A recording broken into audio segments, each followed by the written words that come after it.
में आपका स्वागत है। सर आज चर्चा करते हैं garden reach shipyard building ship builders engineering. बहुत ही ये stock garden Reach Cochin shipyard और मझगांव डॉक सर जबरदस्त रिटर्न दिया है इन्वेस्टर को अपने को। और जिसके पास नहीं थे स्टॉक तो वो लेने से जो चूके, तो अब इनके पास बेहतरीन मौका है सर। ये स्टॉक 2900 रुपए से जाकर करेक्ट होकर आज 1856 रुपए की प्राइस पे चल रहे हैं। क्या ये इनको लेने का सही मौका है, या ये इनको हम कौन सी प्राइस पे लें, या अभी ये और नीचे आ सकते हैं? तो सारा कुछ हम जानेंगे, सारा कुछ तभी जानेंगे तो इसकी जब इसके टेक्निकल पे चर्चा करेंगे और इसका फंडामेंटली बताएंगे आपको। जो नए इसमें इन्वेस्ट करना चाह रहे हैं तो उनके लिए फंडामेंटली बताएंगे, टेक्निकल पे चर्चा करेंगे और ये देखेंगे कौन सी प्राइस इनको पकड़ने की सही है, या ये और ज्यादा करेक्ट हो सकते हैं। तो आप बने रहिएगा वीडियो के साथ। हाँ, अगर वीडियो आपको पसंद आए तो वीडियो को जरा लाइक करना और चैनल को सब्सक्राइब करना। तो सबसे पहले देखते हैं garden reach ship builders engineering limited. अब इसकी अगर बात करें तो इसके नाम से ही जाहिर हो रहा है कि ये शिप बिल्डर्स हैं, जो युद्धपोत होते हैं वो बनाते हैं, जो कि पानी में युद्ध लड़े जाते हैं। क्योंकि ये डिफेंस में काम करते हैं तो वो युद्धपोतों की ये गार्डन रीच, मझगांव डॉक और कोचिन ये तीनों बनाते हैं। तो इसमें मैं आपके लिए लेके आया हूँ गार्डन रीच शिप बिल्डर्स। अगर इसको हम देखते हैं तो कि अगर सबसे पहले ये अगर देखा जाए तो मार्केट कैप इसका है 21,256 करोड़ का मार्केट कैप है। करेंट मार्केट प्राइस जो चल रही है इसकी, करेंट प्राइस वो 1856 रुपए पे चल रही है। उसके बाद हाई इसने देखी 2835 रुपए का लगाया और पीई रेशियो जो है इसका वो 57.8 का है। बुक वैल्यू 146 रुपए की बुक वैल्यू रखता है। बुक वैल्यू अगर आप मेरे रेगुलर व्यूअर हैं तो बुक वैल्यू मतलब समझ ही गए होंगे।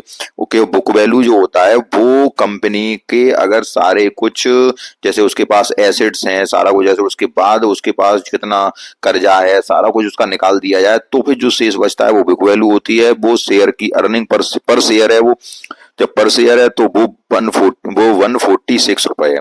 डिविडेंड यील्ड देखी जाए, चूंकि सरकारी कंपनी है डिविडेंड यील्ड भी देती है। रिटर्न ऑन कैपिटल इक्विटी 27.4 का है, रिटर्न ऑन इक्विटी 22.2 का है। फेस वैल्यू अगर देखी जाए 10 रुपए की फेस वैल्यू का शेयर है। 10 रुपए की फेस वैल्यू का मतलब ये हो गया कि भविष्य में ये शेयर टूट भी सकता है, स्प्लिट भी हो सकता है, उसके बाद इसकी फेस वैल्यू कम हो जाएगी। तो पीई रेशियो देखिए तो 2.27 है। पीई रेशियो 1 से अगर ऊपर होता है तो वो थोड़ा सा ओवरवाउट होता है, लेकिन ये बिल्कुल सही है शेयर। और अभी देखेंगे टेक्निकल पे जब चलेंगे तब देखेंगे कि इसकी फेयर वैल्यू क्या बन रही है और शेयर हमें कहाँ पकड़ना चाहिए। इंडस्ट्री पी देखा जाए तो 79 का है और स्टॉक पी कितना चल रहा था सर? स्टॉक पी 57 का चल रहा था। अब आप समझ रहे हो, स्टॉक पी 57 का है और पी और क्या कहते हैं इंडस्ट्री पी 79 का है। बेहतरीन प्राइस पे अभी भी आपको मिल रहा है। क्वार्टरली सेल्स अगर देखी जाए 33.6 की है।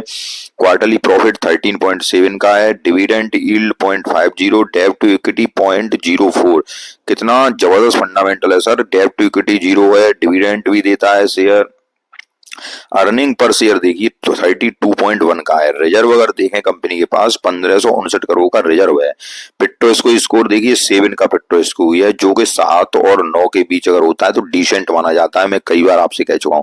तो बहुत ही जबरदस्त कंपनी नजर आ रही है। सेल्स ग्रोथ देखी जाए तो 40.5% की है और इसके पास प्लेज से परसेंटेज जो है वो 0 है, कुछ भी प्लेज परसेंटेज नहीं है। सेल्स ग्रोथ 5 साल की जो है वो 21% की है। सेल्स ग्रोथ 3 साल की है वो 46% की है। उसके बाद प्राइस टू अर्निंग रेशियो 57.8 का है। प्रमोटर की होल्डिंग 74.5% है। उसके बाद डीआईआई होल्डिंग 3.20% है और प्रॉफिट आफ्टर टैक्स 368 करोड़ रुपए का है। तो मैंने सारा कुछ आपको बताया और अब ये देखिए कंपनी के जबरदस्त फंडामेंटल हैं, इसमें कोई शक नहीं है। एक बात और वो है फ्री कैश फ्लो रह गया था। फ्री कैश फ्लो जो है कंपनी के पास वो 263 का है, 263 करोड़ रुपए का है। तो सब कुछ अच्छा है कंपनी का, जबरदस्त कंपनी नजर आ रही है। अब हम इसको देखते हैं कि इसके क्वार्टरली रिजल्ट किस तरह के आए। क्वार्टरली रिजल्ट पे चर्चा की जाए तो मैं आपको लगभग 2022 से दिखाता हूं। तो सेल्स 2022 में जो थी इसकी 580 करोड़ रहती थी। इस वाले क्वार्टर में वो जून वाले क्वार्टर में 1010 करोड़ पे आ गई थी। एक्सपेंस देखा जाए तो एक्सपेंस कंपनी ने काफी कर दिया था। उसके बाद कितने ऑपरेटिंग प्रॉफिट पे काम कर रही है, ये 6% की ऑपरेटिंग प्रॉफिट पे काम कर रही है। तो ये थोड़ा जो ऑपरेटिंग प्रॉफिट मार्जिन जो है इसका वो 6% पे काम कर रही है, थोड़ा कम है। अगर ये 11-12% होता तो ज्यादा और अच्छा होता। तो कंपनी का ऑपरेटिंग प्रॉफिट मार्जिन थोड़ा कम लग रहा है। उसके बाद प्रॉफिट सारा कुछ देखा जाए तो नेट प्रॉफिट 87 करोड़ है, बस उससे पहले 112 करोड़ था। अब ये पिछले क्वार्टर में 2900 रुपए पे गई थी, आपको बताओ, लेकिन वहां से फिर इसमें डिक्लाइन आई। और क्यों डिक्लाइन आई? क्योंकि पहले जो प्रॉफिट था इसका 112 करोड़ था, इस बार प्रॉफिट घट के कितना हो गया, 87 करोड़ रह गया। इस वजह से कंपनी के जो शेयर वैल्यू में थी उसमें कमी आई, और वो आज आपको 1800 के रुपए प्राइस पे मिल रहा है। अब उसके बाद साल दर साल अगर देखा जाए तो साल दर साल सेल्स जो है आपकी बढ़ रही है। और पहले क्वार्टर पहले कितनी थी, मार्च में 2561, फिर 3500, अब की बार 3800। एक्सपेंस देखा जाए तो एक्सपेंस भी उसी के अनुसार बढ़ा है। एक्सपेंस पे थोड़ा कंट्रोल नहीं कर पा रही कंपनी, एक्सपेंस काफी बढ़ रहा है। यहाँ पे भी ऑपरेटिंग प्रॉफिट मार्जिन देखे तो कम है, 6% के ऑपरेटिंग प्रॉफिट मार्जिन पे काम कर रही है। तो ये थोड़ा कम है, ये और बढ़ जाए कंपनी का तो लाजवाब कंपनी हो जाएगी, बहुत जल्दी फास्ट ग्रो करेगी यहाँ से। अब नेट प्रॉफिट अगर देखा जाए तो 368 करोड़ का नेट प्रॉफिट है। तो नेट प्रॉफिट और ईपीएस अगर देखा जाए साल दर साल तो 3 पॉइंट, लेकिन एक चीज है कि ये लगातार देखिए, ये लगातार बढ़ रहा है, पहले 8, फिर 8, 9, 14, 13, 16, तो ये लगातार ईपीएस बढ़ता जा रहा है, इसका मतलब प्रॉफिट इसमें बढ़ता जा रहा है। कंपाउंडेड सेल्स ग्रोथ देखी जाए 3 साल की 47% है। कंपाउंडेड प्रॉफिट ग्रोथ देखी जाए 3 साल 29% है। स्टॉक सीएजीआर देखा जाए तो 113% है, एक साल का 129% दिया। रिटर्न ऑन इक्विटी कितना है, लास्ट ईयर 22 है रिटर्न ऑन इक्विटी, और 3 साल की 18% है। तो काफी कुछ सही है, कोई दिक्कत नजर नहीं आ रही कंपनी में। अब उसके बाद अगर रिजर्व देखे जाए तो रिजर्व इसके पास है 1559 करोड़ का रिजर्व है, और कर्जा जो है वो 66 करोड़ का, मतलब कर्जा न के बराबर है, कोई दिक्कत नहीं है टोटल। उसके बाद फिक्स एसेट इतने 493 करोड़ के हैं। CWIP वर्क जो प्रोसेस चल रहा है 25 करोड़ का है। इतने काम धंधे उसके लगातार चल रहे हैं ये। उसके बाद अब इसको हम देखते हैं तो रेशियो देखते हैं दिन, जो कि बहुत महत्वपूर्ण होते हैं। अब इन्वेंट्री डेज जो हैं ये 90 होने चाहिए, ये थोड़े ज्यादा बढ़ रहा है इन्वेंट्री डेज। ये थोड़ा सा इन्वेंट्री को, मतलब जो काम कर रही है वर्क प्रोसेस जो काम कर रही है उसको, इन्वेंट्री डेज को ये थोड़ा सा कम करना चाहिए, क्योंकि सामान को बनाने के बाद उसको बेचने के बाद जो पैसे मिलते हैं, तो ये थोड़ा 90 दिनों के अंदर आ जाए तो ज्यादा बेस्ट रहेगा। और ये 90 दिन के अंदर रहे तो सारा कुछ सही होता है। डेज पेबल देखिए ये भी थोड़े 161 पे जा रहे हैं। कैश कन्वर्जन साइकिल, मतलब इसको जो अपना काम बना रही है वो बनाने के बाद जो पैसा जनरेट कर रही है वो दिन लगा रही है। अब 500 दिन का मतलब हो गया 365 दिन, मतलब 1-1.5 साल बाद ये कैश को, मतलब अपने इन्वेंटरी को बेच बाच के और कैश में परिवर्तित कर पा रही है। ROE 27% की है। वर्किंग कैपिटल डेज जो है वो आपके माइनस के 270 है, तो ये माइनस से कोई मतलब नहीं होता वर्किंग कैपिटल डेज का। वो ये होता है कि पैसा जो उसने लिया उसको जल्दी से परिवर्तित कर पा रही है, तो माइनस से ये कोई दिक्कत नहीं होती है वर्किंग कैपिटल डेज में और कैश कन्वर्जन साइकिल में। उसके बाद अगर शेयर होल्डिंग पैटर्न देखा जाए तो प्रमोटर की होल्डिंग 74.50% की है। FII DIA 3.91% है। और यहाँ पे ये देखिए अब जून के क्वार्टर में DII ने इसमें होल्डिंग हटाई है 3.20, पहले कितनी थी 6.14, अब 3.20। ये थोड़ी DII ने अपनी इसमें बढ़ाई है, घटाई है, और पब्लिक ने यहाँ पे बढ़ा ली है अपनी। तो ये अब ऐसा है, देखो FII की तो बढ़ी है, लेकिन DII कब बेच देते हैं कब खरीद देते हैं यही पता नहीं चलता है। तो जून के क्वार्टर में उन्होंने बेच दिया, लेकिन कब खरीद लेंगे यहाँ से कोई पता नहीं चलेगा। पब्लिक माल बेचेगी और DII खरीद लेंगे, तो इससे कोई ज्यादा खास फर्क नहीं पड़ता है। तो ओवरऑल अगर कंपनी का सारा कुछ देखा जाए तो फंडामेंटल सारा कुछ जबरदस्त है कंपनी है, कोई दिक्कत नजर नहीं आ रही फंडामेंटल में। केवल अगर देखा जाए तो ये जो माल को बनाने में जो टाइम ज्यादा ले रहे हैं, माल को बना के कैश में परिवर्तन करने में, ये थोड़ा सा अगर और एक लाइन में आ जाता है और 90 दिनों के अंदर कर लेते हैं, या थोड़ा सा देखो युद्ध पोत बनाने में टाइम तो लगता ही है, तो ये इतनी जल्दी नहीं कर पाते, लेकिन थोड़ा बहुत तो करना चाहिए, इससे कि ये एक अपने उस पे आ जाएगी और जल्दी पीक पे आ जाएगी कंपनी। तो सारा कुछ वैसे नजर सही आ रहा है, फंडामेंटल सारा कुछ सही है इसका कंपनी का। उसके बाद अब हम इसके टेक्निकल पे चलते हैं कि टेक्निकल क्या कह रहे हैं और कंपनी को हमें कौन सी प्राइस पे लेना है। अब ये मैंने इसका टेक्निकल चार्ट खोल लिया, इस चार्ट को देखें। चार्ट में कहां से गिरावट हुई सर, ये देखिए आप 2827 से गिरावट हुई और गिरावट होने के बाद ये एक रेंज गिरावट हुई 1755 रुपए पे। ठीक है सर, तो ये प्राइस करेक्शन हुआ है इसका। प्राइस करेक्शन होने के बाद फिर टाइम करेक्शन हुआ। टाइम करेक्शन कितने दिन हुआ, 1 हफ्ता, 2 हफ्ता, 3 हफ्ता, 4 हफ्ता, ये टाइम करेक्शन पे आया। ठीक है सर, थोड़ा इसमें फिबोनाची टूल्स और मैं डालता हूँ उसको, उसके बाद देखते हैं जरा। ये इसमें मैंने फिबोनाची टूल्स डाला और ये देखिए कि इस स्टॉक ने लगभग जो 50% था उसको नीचे की ओर लाने के बाद ये लग रहा था कि ये 1569 की प्राइस पे पहुंचेगा, लेकिन ये कहां तक आया, ये 1670 तक आया, लेकिन 1569 तक प्राइस पे नहीं आया। उसके बाद इस स्टॉक में कल एक 10% का जो मूव आया, उसके बाद ये स्टॉक देखिए जो प्राइस है ये आपकी कितनी है, लगभग 1812 रुपए की, जो लो 50% की जो प्राइस थी इसकी 1812 रुपए पे, वहां से फिर ये सस्टेन कर गया है और सस्टेन करने के बाद अब ये 1850, उसके बाद ये स्टॉक अब 50% से ऊपर ये सस्टेन कर गया है, जो कि रेखा 1812 है उसके ऊपर। ये लाइन जो दिख रही है आपको 50% की, ये 0.5 वाली 50% है, उसके ऊपर ये सस्टेन कर गया है।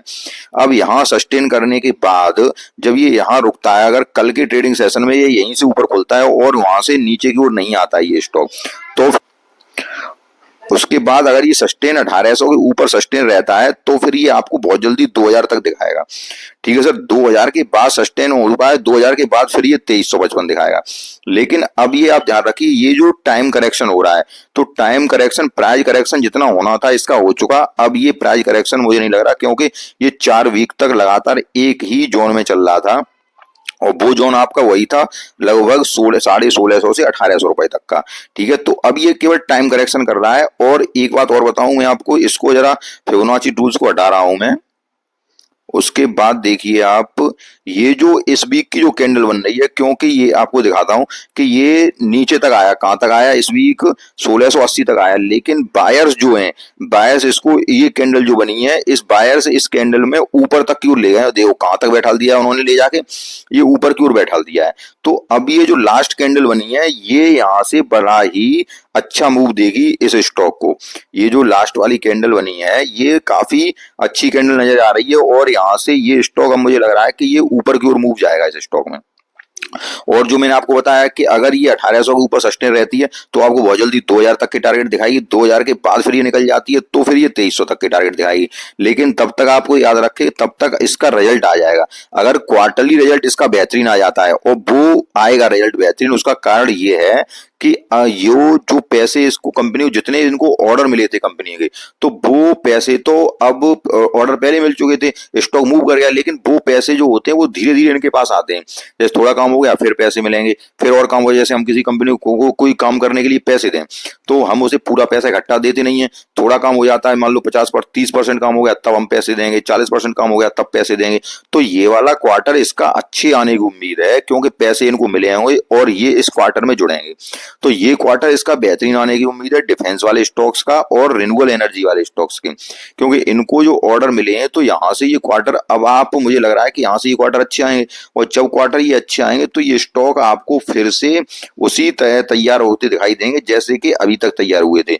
जैसे लगातार रैली, एक रैली में लगातार चलते जा रहे थे ये स्टॉक, अब वो रैली आपको, लेकिन एक बात और याद रखें कि वो रैली जो आपको दिखाई देगी, आप सोच रहे हो कि एकदम फास्ट मूव यहाँ से एकदम आ जाए, तो वो फास्ट मूव तभी आएगा जब ये कंपनी क्वार्टरली रिजल्ट बेहतरीन पेश कर देगी, अपना अच्छे रिजल्ट पेश कर देंगी, तो इनमें वही फास्ट मूव आएगा और ये लगातार दूने तिगुने पहले की तरह होते जाएंगे। लेकिन अब एक बात और ध्यान रखें, इन्वेस्टर लोगों को यही एक टाइम है इसमें इन्वेस्ट करने का। इस स्टॉक में आपको जहां से, जैसे ये 1800, ये आपको अब तो ये पता चला कि बेस कहाँ है, तो ये बेस जो आपको मिल गया है वो बेस कितना 1670 से या 1680 रुपए से और लगभग 1800 साढ़े 1800 रेंज, ये आपको इसका बेस पता चल गया गार्डन रीच शिप बिल्डिंग का। अब आप इसमें आप लगातार इन्वेस्ट करते रहिए, आपके पास इन्वेस्टमेंट का बहुत ही अच्छा मौका है। अब अगर आपको 1800 के पास मिलता है तो आप इन्वेस्ट करिए, 1750 के पास मिलता है तो आप इन्वेस्ट करिए, 1700 के पास मिलता है तो आप इन्वेस्ट करिए, धीरे धीरे आप इसमें इन्वेस्ट करते जाइए। किसी ने ऊपर ले लिया हो अगर भाइयों ने, क्योंकि ये तब लगातार चल रहे थे, तो ये ऊपर ले लिया हो, तो अगर पैसे हो तो अब आप इन्वेस्ट करिए। ऊपर का मतलब ये क्या, 2800 2900 पे वहां पर अगर लिया हो तो आप इसमें इन्वेस्ट करते जाइए। अब ये बेहतरीन मौका है, यहाँ से बस ये स्टॉक तैयार हो रहे हैं। डिफेंस का हब है इंडिया। अब प्रधानमंत्री जी वो मोदी जी चाह रहे हैं कि डिफेंस के सारे अब तो प्रोडक्ट इंडिया में ही बनाए और यहाँ से वो दूसरे देशों को दें। तो अब भारत उसी राह पे चल रहा है, तो डिफेंस सेक्टर में जबरदस्त तेजी आएगी। और इस डिफेंस सेक्टर में तेजी में आपके Garden Reach, Cochin Shipyard, Mazagon Dock एक महती भूमिका निभाएंगे। तो मैंने आपको सारा कुछ बताने का प्रयास किया। इन्वेस्टर लोग आप इन्वेस्ट ही करें, इसमें ट्रेडिंग न करें। और अगर आपको 5-10% कोई ट्रेडिंग करता है तो काफी स्टॉक डले हैं, लेकिन इन स्टॉक्स में आप इन्वेस्टिंग करें। ट्रेडिंग आप किसी में भी करें, इस स्टॉक को आप रख के शांति से बैठ जाएं और इनको 2-4 साल तक न बेचें, क्योंकि 2000 लगभग 28-30 तक आप अगर ये स्टॉक आप रख लेते हैं तो ये स्टॉक आपको यहाँ से बम्पर रिटर्न देंगे। तो आपको मेरी बात सारी बात समझ में आ गई होगी। बेस स्टॉक का बन चुका है और ये बेस मैंने आपको बता दिया 1650 और 1800 प्राइस के बीच। इसको स्टॉक को आप एवरेज करते जाइए, जितने स्टॉक लेने हैं आपको 3-4 बार में लेते जाइए और इस स्टॉक में आप जरूर इन्वेस्ट करिए। इसमें ना करें तो कोचिन या मैजिकॉन डॉक में अगले अगले उसमें कोचिन का लेके आऊंगा, तो या तो आप कोचिन में करें या गार्डन रीच में करें, मझगांव में करें, लेकिन कोई ना कोई एक आपको डिफेंस स्टॉक अपने पोर्टफोलियो में जरूर शामिल करना है। आपको मेरी ये सारी बात समझ में आई हो तो वीडियो को लाइक करें, चैनल को सब्सक्राइब करें। धन्यवाद।